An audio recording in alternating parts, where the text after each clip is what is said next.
Welcome to Farmerette, Empowering Women in Agriculture. I'm Hazika Amir and I'm your host. As we all know, Malaysians love rice and it's not a meal without rice to enjoy with other dishes. And today we are in Samarahan, just 30 minutes away from Kuching, and we're about to witness a glorious paddy field.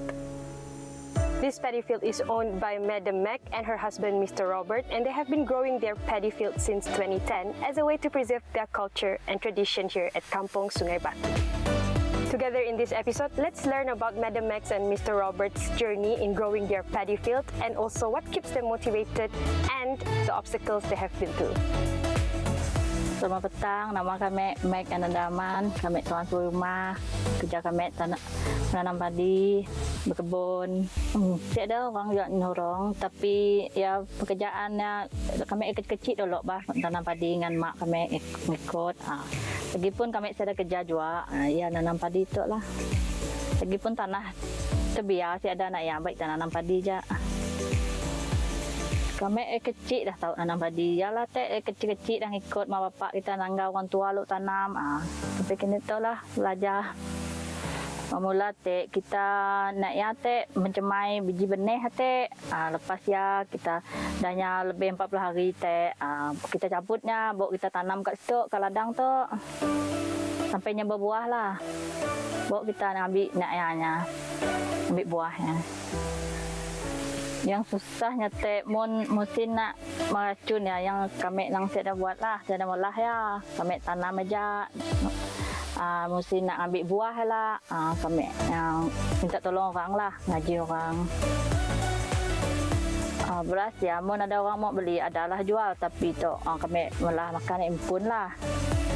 Paling banyak permintaan beras hitam dengan merah, sebab beras hitam ni lembut, sebabnya ada wangi. Selamat petang, kami Cik Robert, anak Sulis. Kami pesara tentera lah. So di situ itulah kebun padi kami yang kami kerjakan daripada tahun 2010 sehingga kini tu lah. Untuk penanaman padi itu sebenarnya kami fokus pada penjualan. So sebagai sumber makanan kami orang pun aja, sebab asal di situ nang orang bertanam padi bah, daripada asal nang tiada bertanam benda lain dulu. Mana ada yang jenis yang bertanam padi yang ada berjual di sebelah market, macam di Tebuan Jaya, setidaknya ada berjual lah. Macam kami orang tiada lah berjual, just untuk makan je lah. Untuk proses penanaman tu daripada mula saya dah belajar sebenarnya, sebab kami dari kecil dulu nang dah biasa ngikut orang tua-tua dulu bah. So ilmu yang hadir zaman orang tua masih ada dulu. So kami praktikkan lah sampailah kini tu. Saya dah belajar daripada agensi ni, saya dah. Kami pun yang dapat ilmu daripada orang tua-tua dulu lah. Mengikut permulaannya tadi macam-macam dugaan sebenarnya, daripada proses nak jadi, daripada benihnya sampai penanaman. Kadang-kadang ialah tadi semangat yang memang perlu ada juga lah sebelum benda tu jadi. Walau macam ni pun mesti dikerja juga, sebab kami simuk tanah tu terbiar macam aja daripada ditanam padi lah. Mohon boleh teruskanlah untuk penanaman padi itu, sebab kita tahu zaman akan datang harga padi macam ni harganya. Sebelum tu pun kita ada isu padi. So kelebihannya daripada kita, sebab kita tanam di pun kita makan, kita membeli dengan orang. So orang lelaki tu mohon boleh teruskan kekal lah sebagai pertanian penanaman padi itu. Buat setakat kini tu daripada permulaan penanaman padi itu, kerajaan negeri ada juga beri bantuan seperti baja, racun. Pernah tertinggal lah. Every years, tiap-tiap tahun setidaknya beri sumbangan baja dengan racun. So untuk nak exposekan penanaman tu, kami tahulah, sebab mungkin kerajaan yang lebih tahu.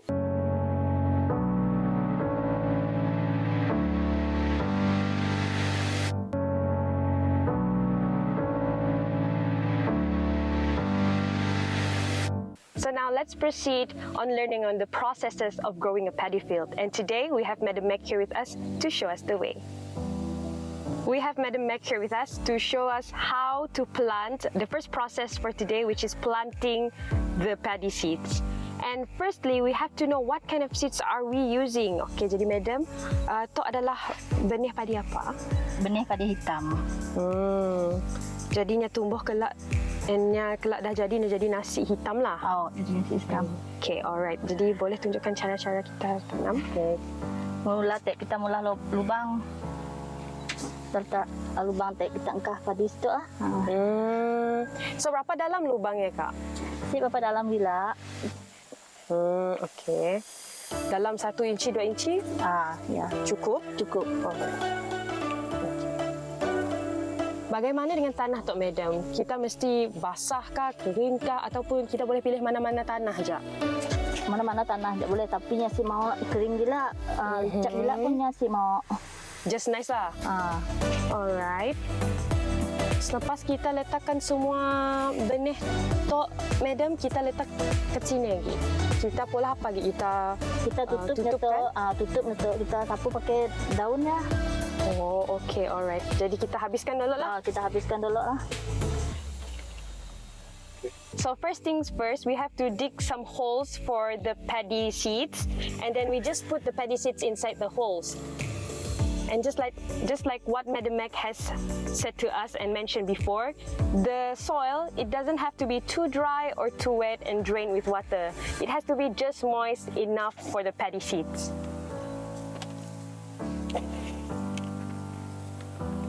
All right, let's finish this up, Madam. Okay, everything's okay? Okay, dah habis dah. So we already put all the seeds in the holes and now we're going to cover them. Jadi, Madam, kita akan tutupkan lubang-lubang ini menggunakan apa? Menggunakan kayu tu daun tu. Oh, daun kering tu lah. Okay, hanya sapu macam tu je lah. Sapu-sapu je untuk tutup lubang tu daripada kacole binatang burung kah, sebab burung tu kan nangga padi. Oh, alright. Alright, so the reason why we use dried leaf instead of soil is because to boost the growth of the paddy. And we have to wait another 40 days to take the seedlings and bring it to the field. Okay, let's do it.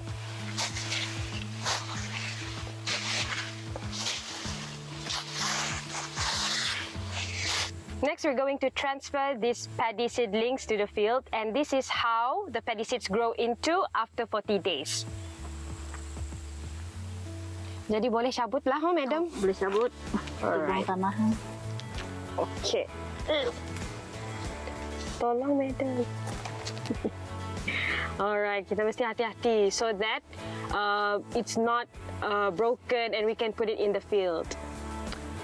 Satu soalan, Madam, adakah tok beras yang sama seperti yang tadi? Ya, beras sama, buah hitam. Oh. Jadi kita ambil satu-satu lah, Alright, this is how it looks like after 40 days. It's not too tall, it's not too short, it's just about 20 centimeter? About 20 centimeter in height. Yeah. So these are the seedlings that we have obtained earlier, and what are we going to do? Kita mesti Pisahkan. pisah. We have to separate this paddy. All right, so now we're going to put it in a hole. Madam, untuk lubang tu, adakahnya sama tinggi dengan lubang sebelum tu? Lebih dalam lagi lah. Alright. Kenanya perlu lebih dalam? Supaya tu padi tu dapat uratnya cepat naknya cepat tumbuh. Bagaimana dengan nyampun space in betweennya? Perlu jauh kah jaraknya? Jarakkan, jangan dekat. Alright, so what's important is we have to have ample space between the seedlings of paddy because we want to boost their growth. It's easier for them to grow if they have enough space between each other. So look at the holes here. We have 1 feet distance between one hole to another hole. Okay, so we're going to separate them. And then we're going to put it just like this. Madam, untuk lubang tu adakah kita perlu tutup juga? Tak perlu. Alright. So as Madam Mac told us, we don't have to cover the hole, we can just put it like this. So the next process of growing a paddy field is to take care of the paddies. And Madam Mac, can you tell us apa yang kita polas sekarang tu? Sekarang tu kita perlu nabur baja. Baja tu berapa kerap kita mesti tabur? 2 kali kah sebelumnya berbuah. Sekali semasa kita nak lepas tanam ya, ada 20 hari macam ya, kita nabur baja. Lepas ya, beberapa bulan lepas ya baja lagi lah. Jadi sebelum harvest 2 kali je kita perlu baja? Ya. Oh, alright. So according to Madam Mac, we need to fertilize the paddies twice before harvesting, and that is 20 days after we plant the seedlings at the paddy field and also a few months before harvesting. And one more question, Madam. Kita tabur tak tabur macam ni aja kah? Si boleh? Tabur je. Si pamun macam tu boleh juga? Boleh. Oh. Tabur je. So paddies are not that fragile. We can just make it like this. We can just pour it on top of the paddies, and we don't have to really concern about if we are putting the fertilizers directly to the paddies, because they're not so fragile and they can thrive although they have more or excess fertilizers on them. So for your information, this paddy is 3 months old. So after the planting, when we plant the seedlings in the hole just now, this is how it looks like after 3 months. This big and in this color. So apart from giving fertilizers to the paddies, we also have to weed control. We have to do weed control and also poisoning. Jadi, Madam, berapa kerap kita perlu meracun dan juga merumput? Meracun ya, kita nak yalah nangga mau ada banyak rumput, kita dah boleh merumput lah. 2 kali ke 3 kali macam ya kita merumput. 2 kali 3 kali sebulan ataupun 2-3 kali sebelum harvest? Sebelum. So for weed control, we just need to do some weed control twice or thrice before the harvest season. So it's quite easy actually to maintain the paddies, but we just need to be patient and we need to have more effort and also more manpower to maintain this big of a paddy field. Betul sih, Madam. Kita perlu tenaga yang banyak je untuk. Betul.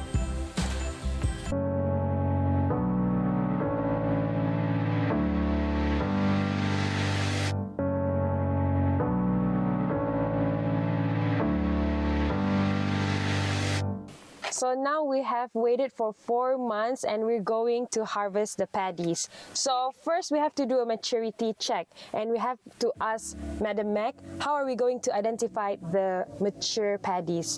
So macam ni, Madam, yang mana padi kita tahu dah boleh di-harvest? Yang mana satu? Tok macam kekuningan tok, tok dah masak dah tok. Tok mon hijau tok belum masaknya, mon tok ujung tok dah kekuningan. Masaklah yang mudah kekuningan tok. And what tools are we going to use to cut this paddy? Apa nama benda alat yang kita tuai padi tu? Ketam. Ketam. Oh. Adakah ketam tu boleh didapat di kedai? Can we buy this at the shops ataupun kat orang pola sendiri? Pola sendiri. Patutlah mesti pernah nanggap dah tu. This is a special tool that they invent themselves so that it's easier for them to pick up the mature paddies. So we just have to do it like this and then we can harvest them already. For example, like Madam Mac, she just uses one hand to harvest the paddies. So the way to identify a mature paddy or mature paddies, we have to look at the grains. We have to look if they already turned golden brown. As you can see here, this is not yet ready to be harvested because it's still green, it's still greenish, and this one, it's already mature and we can harvest them already. As you can see, the colors have turned golden brown. So, one more question, Madam Mac. For this green paddies that has not yet mature, berapa bulan lagi tunggu untuk padi untuk masak? Tunggu sebulan gitu masak Alright, okay. So, let's cut and take the paddies home. Okey, jadi madam, pastok boleh makan teruskah?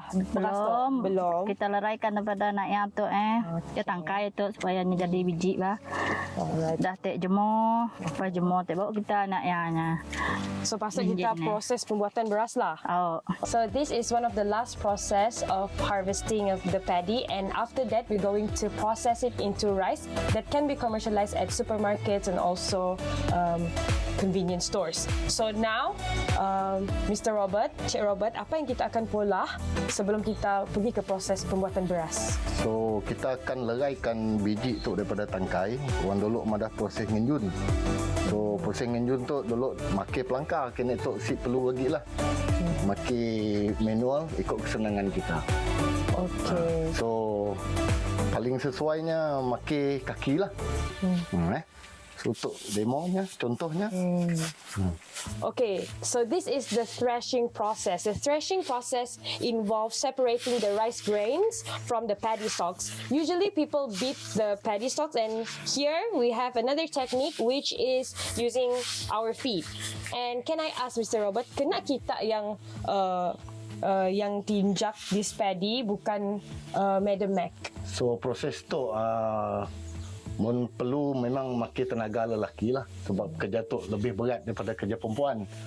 So bukan stakatnya pijak aja, selepasnya biji lagi kita nak asingkan daripada biji tangkai yang kita dah leraikan tu. Okey, soalan seterusnya, Mr. Robert, selalunya mun kita orang pijak padi tu berapa igit padi ataupun berapa banyak? Biasanya banyak ikut kesesuaian kemampuan kita. Kita pun tenaga. Mun tenaga kita kuat, mun boleh seguni lah. Mun setengah-setengah lah, ikut kesesuaian kita. For example, macam yang tu, berapa lama yang kita perlukan untuk separatekan yang pun dalam 5 minit macam ya lah. Sebab kita benda tu kan kita keluarkan bijinya daripada tu. So ini akan jadi biji lah. So untuk tangkai yang kosong, tu yang pun yang kita asingkan. So benda tu lagi sekali lah kita nyempun segatnya. Okay, so this is how black rice grains looks like before they're being processed. As you can see, it's not very black, but after this, it will turn into black rice grains and ready to be commercialized. So this is the process after the threshing process, which is the drying process. So after we separated the grains from the stalks, we're going to dry them. So, Cik Robert, berapa lama kita perlu untuk keringkan beras yang sudah kita alihkan daripada nyampun padi tu?